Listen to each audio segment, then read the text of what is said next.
in my big dream imagining, we get to distill the deepest stories and the truths that come out of community and out of history.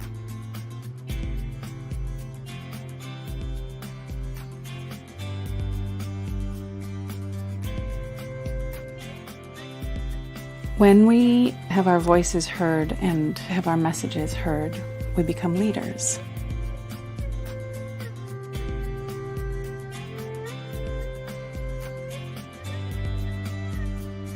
Yetzap Oweliel, Siaya, Siem, Si Alaqua, Ich Imachna Etan, Antha Jada-Gabrielle Pape, Antha Wu Wasselwat.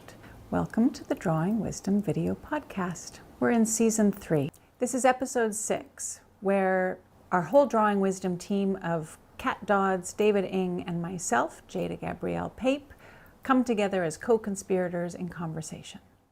Here we are, doing our final episode of the Drawing Wisdom video podcast for season 3.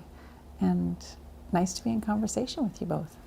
Part of what feels really important is that we're always looking for ways to enact truth and reconciliation, right? That's part of the landscape we live in now.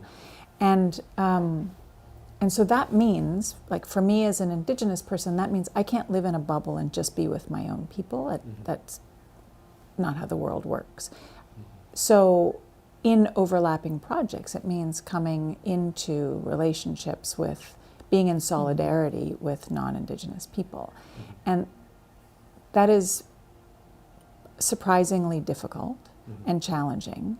And I think part of the work that we do is, it is enacting truth and reconciliation. We bring up hard truths in stories we cover, and we focus on the strengths of those stories.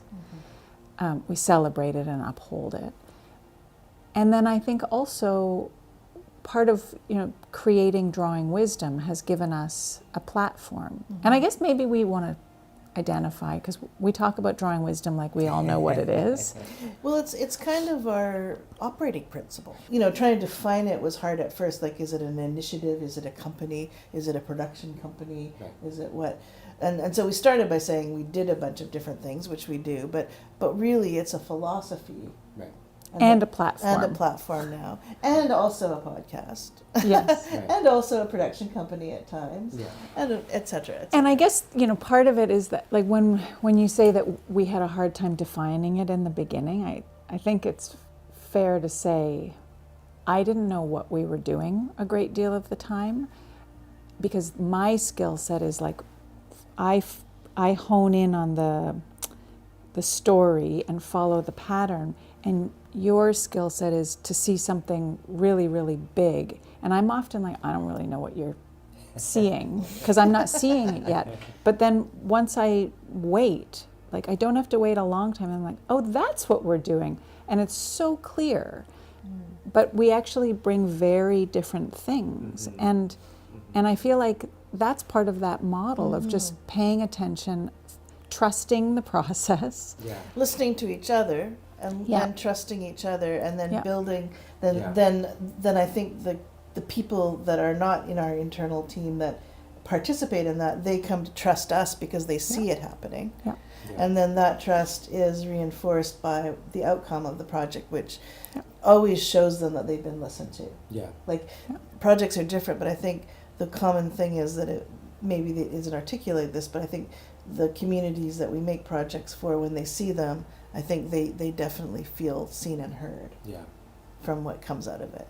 And I don't know, does that, if someone were to say, what is this Drawing Wisdom? I don't even know if we've even answered it there. No. Drawing Wisdom is a platform, it's a philosophy, it is a collective of artists and supporters who pay very close attention to be in service of the stories of Indigenous peoples and communities. Is that? That's good. That's good. That's good. Now we use that. Now we know what it is. We solved that one. Well, that's what we're doing. That's what we're doing. Yeah. Exactly. Yeah. Good. But the podcast came up during the pandemic. Yes. Yeah. Yeah, and it started all virtual with our conversations that we were having anyway. Yeah. Oh yeah, they started actually with cocktail hours. Virtual cocktail hours because we were tired of being by ourselves and not talking. Yeah. The work that we've been able to do together to sort of also balance each other and hear each other and do work together. Like, I mean, that's like 10 years. You know, of consistent. Like trust building and like I'm thinking, and then I'm coming to like when we had those cocktail hours, like we got into some like really deep and sticky stuff, but being able to, you know, sit and say, you know, well, that's, you know, that's not my lived experience, and to be able to really talk through the grittiness of like colonialism, and then we thought, maybe this is a conversation that we should share. Yeah, exactly. I think those are really hard conversations when people engage in what my dad used to call the I'm right game. Right. And so the I'm right game is everybody goes in wanting everyone else to know, goes into a conversation wanting everyone else to know the ways that they are experts and that they have their truth and that is the truth. And actually, if we go in quite differently and this is the how can I be changed? And I think that's something that the three of us were able to navigate and then recognize there is some importance in hearing the different experiences. There's something to be learned from it. Well, it's what Jenna was talking about in the podcast interview recently about hard truths without compassion are in fact acts of violence or create injustices and they're harmful. Yeah, which is kind of the same thing I think about the sort of big push all the time for innovation. Like innovation without accountability to grassroots, to communities, to people is the same as colonization. It's like forcing... It's extractive. Yeah, it becomes destructive, whereas innovation that's in service and accountable is another whole matter altogether. And so much of the... like, well, even the way people converse, and I'm guilty of this too when I'm put in this kind of situation, conversations can become so combative right away amongst people. Like there seems to be a drive towards that kind of being challenged, and then you have to defend yourself. And that's so different than a conversation that's about trust building, like or even just inquiry, like just wanting to hear. Well, it's also what's also coming up for me is there was a difference between when we were having a private conversation and now that there's a camera where we're not swearing as much, but also like who's being extracted from because there's a camera, and that's been a bit of a negotiation or a thing that we've had to sit with or figure out, because that does change a bit. And you know, like I don't think I really understood when we dove into the podcast. It wasn't until we were in the middle of recording it that I became cognizant of, I actually have to be very careful because I'm not going to be in the room when people listen to it. I don't know who's going to listen to it. And I can't trust that people are going to be listening to this and nodding their heads. And I can't trust that I'm talking to, whether it's my people as Indigenous people or my community. And so there is a self-censoring that has occurred, you know, that I'm consistently mindful of, and also that I'm resentful of that we can't predict this, and that the world is unsafe to have clear expression. And it also strikes me that we're all doing a version of that, like the second we wake up and leave the house. But this puts a highlight on that. And we're doing a version of that too when we're making films about other people with them too, because often when you do get that trust, there may be things said that are too much to be put out into the public.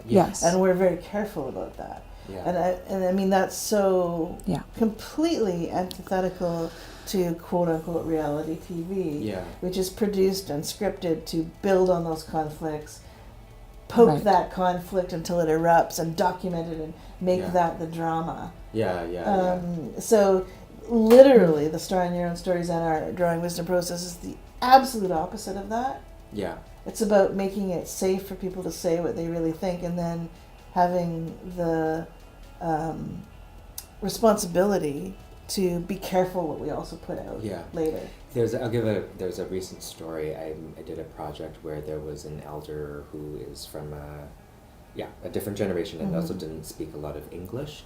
And when we interviewed them, because it was a project where they were receiving services, and they kept the entire interview thanking the government of Canada because they thought that that's what they had. I know this is an extreme example, but they thought that that's what they had to do. Right. Is they're being filmed and they should be thankful to the government of Canada. And so we had to be careful about how to craft that story so that it wasn't. But I guess where I'm getting that is that when Jada, when you're talking about like waking up and having to perform, like this is an extreme example of like this vulnerable person felt that they had to thank the government on camera. And that's sort of an underlayer of sort of, I guess you could say, systemic exploitation that we had to be careful about how we told that story. Well, it's one of the narratives, right? It's one of the newcomer narratives that, I mean, I'm not even sure how it is so ingrained into newcomer experiences to know a very crafted perspective of Canada, a very crafted anti-Indigenous sentiment. It's totally common. And I know that there are books that people get, or not books, but manuals that people get that completely eliminate the Indigenous people's truths. But and so part of what you're describing there is, it is a reality. It's important to pay attention to it, and if we understand the larger picture, we'll make sure that we don't put that into the story because it's not helpful to the story and it's not helpful to that person. And maybe it's not helpful to the ripple effect of how their family will view the content that we're creating. And I think it's not like a paternalistic protecting people, but it is recognizing when people sign up, they may not have all of those insights. And so our job is sometimes to slow it down and give it back to them. And like one of the key things that we do that feels so important that it is a departure is we always, when we have people sign release forms and consent forms, it's actually to protect them. It's not to protect us. And that we very specifically are saying, here's the thing, we want you to sign it to make sure that we are held responsible for the footage that we don't turn it around and use it for our own benefit later and without your consent, and that you will have final approval. And when we give people back the transcripts of their interviews, we ask them, like, first of all, we take out all the ums, ahs, like all the filler that people have, because they don't need to see themselves reflected that way. And then we ask them, is there anything in here you do not want us to use? And we never ask questions about why. We never push them. It is not shame-based. There is no regret. It's just very simple. And that's something, when I talk to other people, oh, that's a big extra step. And it's the first step. It just makes perfect sense. And I've heard people say that's a lot of extra work for your team. I can't imagine doing it any other way and causing injury through not doing that. You're literally editing, like I do video editing, right? But so you're literally editing people's words that are coming out of their mouths. Well, when it comes to broadcast, all of those release forms and errors and emissions insurance that you have to buy, it's all because they're worried about there being some injunction slapped on them, and it's their content and it's their business, and like the and so that's the reason for it. So it's not about protecting the person interviewed. No. And I think part of why we all get a little bit puffed up and just agitated is because on the ground, when we start to talk to people and hear the stories of where this has real impact in people's day-to-day lives, I think that's where we bring it back to the intimacy of like somebody's telling you about, I had a story, no one listened. I've been saying this for 20 years. And maybe that isn't an individual story, maybe it's a community's story. And then now it's so an example is, when the first 215 of the children's bodies started to be recognized by mainstream media.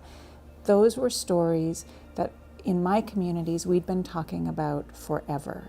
That anytime somebody had the wherewithal or the courage to raise or surface a story about their experience in residential school, they always told stories about the murdered children and the bodies. Always. They never left it out. But there was nothing being talked about until a few years ago in mainstream media. And so somehow Canada was like, oh, this is real.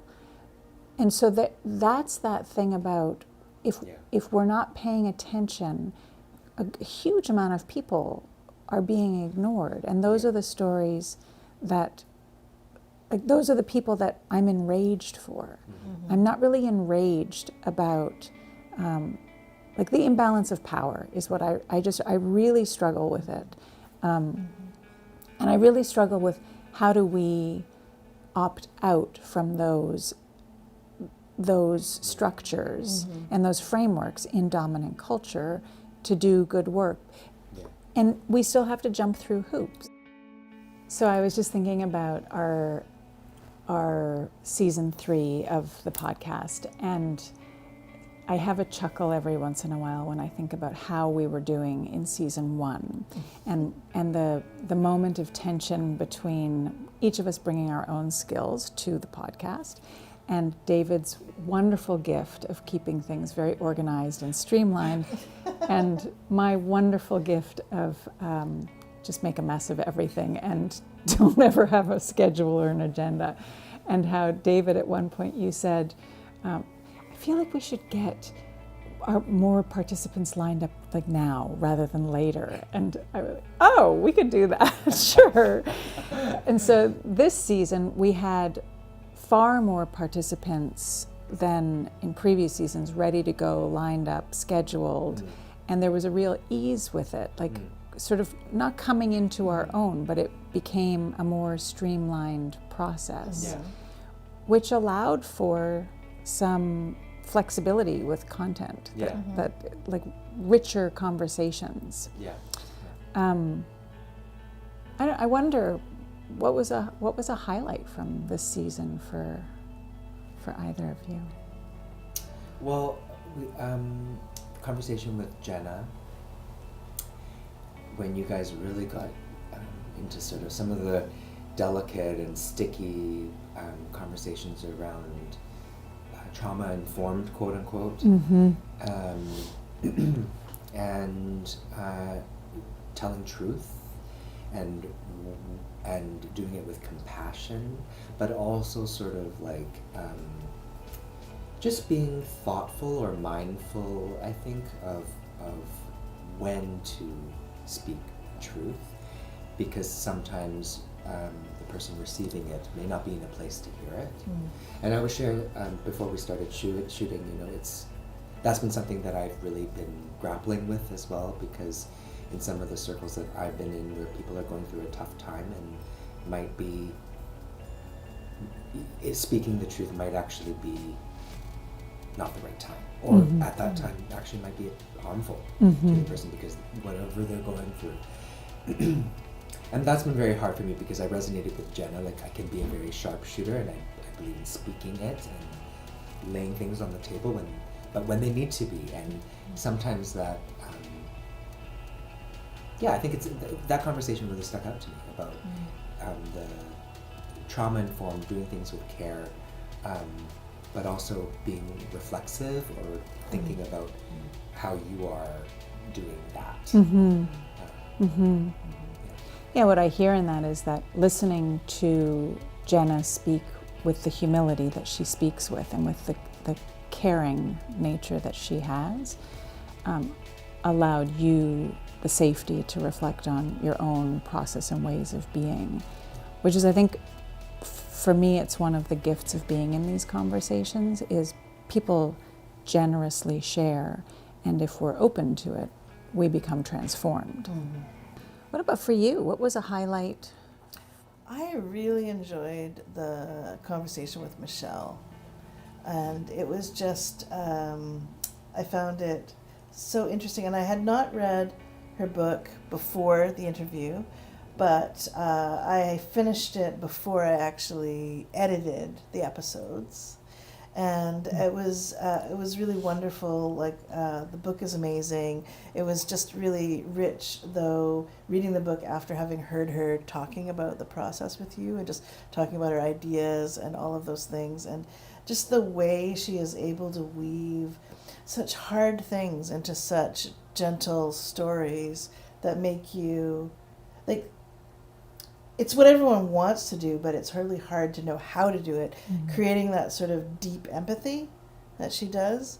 And I found her in the interviews with her, that was coming out with me too. Like, she really has a way, I guess it's the storyteller, like she really has this storytelling gift that makes the hard things, I wouldn't say easier to hear because it's not that, but I feel more compassionate just by being in her presence, whether it's the book or the podcast. And it's really, I don't know if she has that effect on everyone, but that's certainly the effect it had on me. I would venture to say nobody has that effect on anyone or on everyone all the time. And I think part of what your experience of that is, where it overlaps with my experience of that, like what really resonates for me, is that Michelle has a real vulnerability that she puts in the foreground,